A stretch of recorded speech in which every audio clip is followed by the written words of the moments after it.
सोलापूर कृषी उत्पन्न बाजार समितीच्या आवारातील बारदानाच्या दुकानाला आग लागली। या आगीमध्ये 2 दुकाने व दुकानातील 2.5 कोटी रुपयांचा बारदाना व इतर फर्निचर जळून खाक झाले। शनिवारी पहाटे 3 ते 4च्या दरम्यान ही आग लागली।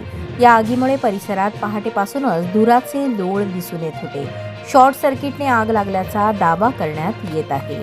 सोलापूर कृषी उत्पन्न बाजार समितीच्या आवारात कांदा सेल हॉल जवळ कांदा बारदाना तसेच इतर पिशव्या विक्री करण्याची दुकाने आहेत। यामधील इरफान तेली यांचे सुलतान ट्रेडर्स या गाळा नंबर 12 हे बारदाना विक्री करणारे दुकान आहे।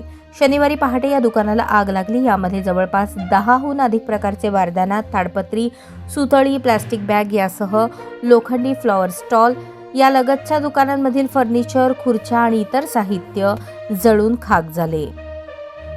सदर घटनेची माहिती मिळताच सभापती दिलीप माने, सुरक्षा अधिकारी एस वाघमारे, सचिव अतुल सिंग राजपूत यांनी घटनास्थळी धाव घेतली। आग लागल्याची माहिती मिळताच रविवार पेठ व इतर जवळपासच्या अग्निशामक केंद्रातील बंबांकडून जवळपास 3 ते 4 तास पाण्याचा मारा करून आग विझवण्यात आली। या आगीमुळे परिसरात पहाटेपासूनच धुराचे लोळ दिसून येत होते। शॉर्ट सर्किटमुळे आग लागल्याची घटना सदर बाजार पोलीस स्टेशनमध्ये नोंद करण्यात आली आहे।